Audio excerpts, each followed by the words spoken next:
राहुल गांधी के सामने राजनीतिक चुनौती प्रस्तुत हुई। उन्होंने केरल की वायनाड सीट से चुनावी ताल ठोकी। राहुल गांधी बहुत अच्छा है। राहुल गांधी कांग्रेस राहुल गांधी। प्रधानमंत्री नरेंद्र मोदी के कई दौरे केरल में हो चुके हैं। इन्फ्लुएंस है मोदी का। भारतीय जनता पार्टी के प्रदेश अध्यक्ष के सुरेंद्रन को चुनावी मैदान में उतार दिया है।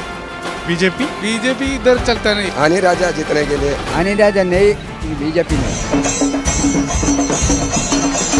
मामला त्रिकोणीय हो चुका है और मामले में ट्विस्ट ला दिया है एनी राजा ने। कांग्रेस राहुल गांधी। आनी राजा। मुझे वोटर का ऊपर विश्वास है। Left. We will win. Wayanad की चुनावी बिसात पर राहुल गांधी की स्थिति बेहतर है। राहुल गांधी सपोर्ट मुस्लिम लीग। राहुल गांधी इधर आता है। He is a good person. वो अच्छा आदमी है। क्या काम किया है?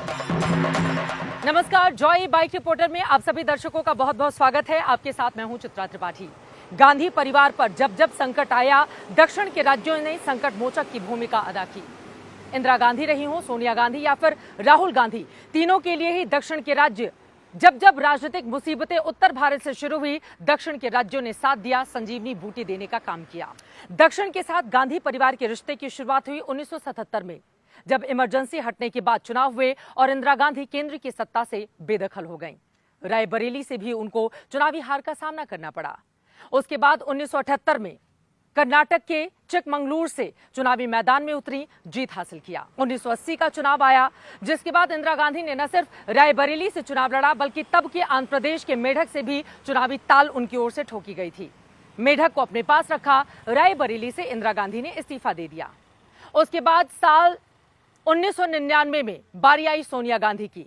राजनीतिक जीवन की शुरुआत करने वाली सोनिया गांधी ने अमेठी से चुनाव लड़ा। इसके अलावा कर्नाटक की बेल्लारी से भी उन्होंने किस्मत आजमाया।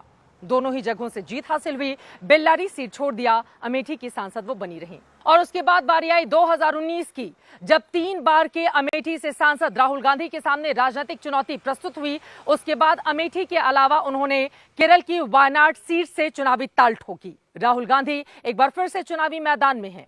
ऐसे में जानना जरूरी है, क्या कहती है वायनाड की जनता।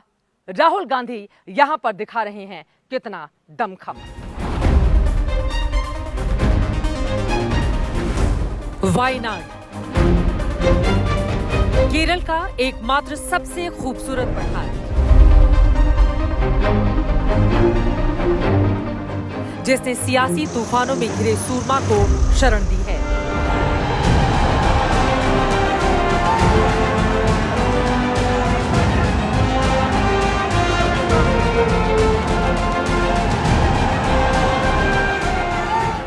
भूगोल भी इसका दिलचस्प है। उत्तर पूरब में कर्नाटक की सरहद सलाम करते वायनाड को दक्षिण पश्चिम में तमिलनाडु की ताकत देता है। खुद केरल के 3 जिलों तक फैली है वायनाड की ये अनूठी लोकसभा की सीट, जहां से इस चुनावी महासंग्राम में कांग्रेस के राहुल गांधी, सीपीआई की एनी राजा और बीजेपी की ओर से के सुरेंद्रन के बीच टक्कर है। लेकिन वायनाड का रण क्षेत्र क्या कहता है? मतदाताओं के रुझान की पड़ताल करने के लिए आज तक की टीम निकली तो सड़कें तकरीबन सूनी थीं। बैनर पोस्टर लगे थे, लेकिन चुनावी चहल पहल कुछ खास नहीं। शहर की सड़कों पर जो मिले, उनसे चुनावी चर्चा की शुरुआत हुई। हमारे साथ वायनाड की जनता मौजूद है, लोगों से जरा बातचीत करते हैं। इलेक्शन कौन जीतने जा रहा है? രാഹുൽ ഗാന്ധി നല്ലൊരു ലീഡറാണ്, ബെസ്റ്റ് ലീഡറാണ്. आप लोग केरला से हो, कौन जीत रहा है इलेक्शन? कांग्रेस। राहुल गांधी बहुत अच्छा है।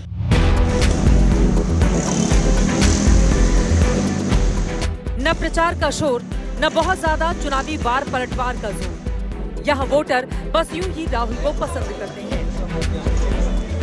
कौन सी पार्टी अच्छी है आप लोगों के लिए? पार्टी कांग्रेस। कांग्रेस क्यों? सबसे सबसे बड़ा मुद्दा कौन सा है? आप राहुल गांधी। तो इधर तो कांग्रेस। कौन जीत रहा है इलेक्शन? इधर राहुल गांधी। राहुल गांधी। क्यों? क्यों पहले बार ये कांग्रेस का मंडलम।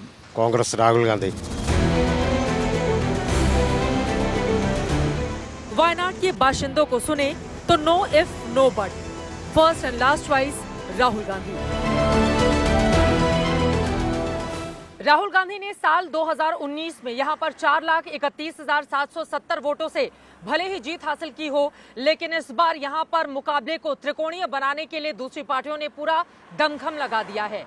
लेफ्ट पार्टियां जो केरल के बाहर इंडिया गठबंधन का कांग्रेस पार्टी के साथ हिस्सा हैं, यहां पर राहुल गांधी की मुश्किलें बढ़ाती हुई, जबकि दूसरी तरफ भारतीय जनता पार्टी ने राष्ट्रवाद के मुद्दे पर आक्रामक तरीके से अपनी बात रखने वाले भारतीय जनता पार्टी के प्रदेश अध्यक्ष के सुरेंद्रन को चुनावी मैदान में उतार दिया है।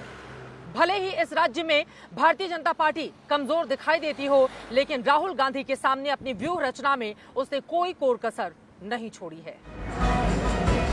और इस चुनावी चक्रव्यूह में बीजेपी ने राष्ट्रवाद का रंग भरना शुरू किया जब राहुल गांधी ने वायनाड में रोड शो किया। राहुल के इस रोड शो में तिरंगे गुब्बारे तो थे, मगर कोई झंडा नहीं। बीजेपी ने झंडों का फर्क देखा, सियासी एंगल खोजा कि 5 साल पहले कांग्रेस के साथ मुस्लिम लीग के हरे झंडे लहरा रहे थे, वो इस बार नदारद थे। बीजेपी के लिए राष्ट्रवाद के मोर्चे पर सियासी वार का एक मौका तैयार था। यहाँ पर कांग्रेस का भी नॉमिनेशन भरा गया, उसमें मुस्लिम लीग का फ्लैग मिसिंग था, है ना? वो इसलिए मिसिंग था क्योंकि जब वो नॉर्थ इंडिया में आएंगे चुनाव लड़ने, तब वो कहेंगे कि मैं राम भगवान में मानता हूँ, तब मंदिर मंदिर जाएंगे।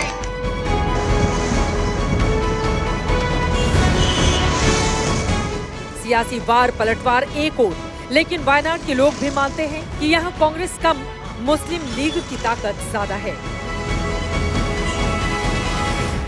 राहुल गांधी ने 5 सालों में काम किया है बतौर सांसद यहाँ पर। क्या काम किया है? तो कभी कभी आएगा वो, बहुत आदमी उनको पास स्कॉट आएगा, वो तो क्या क्या करता है इधर?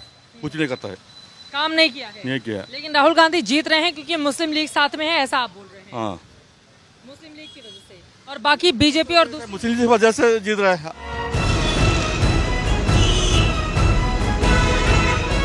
वायनाड जिले में ही देखें तो 74% आबादी मुसलमान की है, जबकि हिंदू आबादी 24% ही है। जबकि वायनाड लोकसभा सीट में यानी 3 जिलों और 7 विधानसभा सीटों में ये आंकड़े थोड़े बदलते हैं। तब हिंदू आबादी 45% और मुस्लिम आबादी 42% ठहरती है। राहुल गांधी राहुल गांधी आने को है। राहुल गांधी नरेंद्र मोदी उनकी पार्टी, उनकी पार्टी नहीं, राहुल गांधी ये लोग तो राहुल गांधी क्यों? Good candidate. राहुल गांधी, ये एक ही पूछ रहे हो राहुल गांधी का, दूसरा नहीं चाहिए आदमी, नहीं चाहिए यहाँ पर दूसरा नहीं, केवल राहुल करेगा एक ही राहुल गांधी। वो अच्छा आदमी है। अच्छा, ये 5 सालों में क्या किया है राहुल गांधी ने? वो क्यों को दूसरा एमपी क्या करेगा? वो ऐसा करेगा। अच्छा, दूसरा एमपी आएगा चलेगा, वो ऐसा आएगा चलेगा।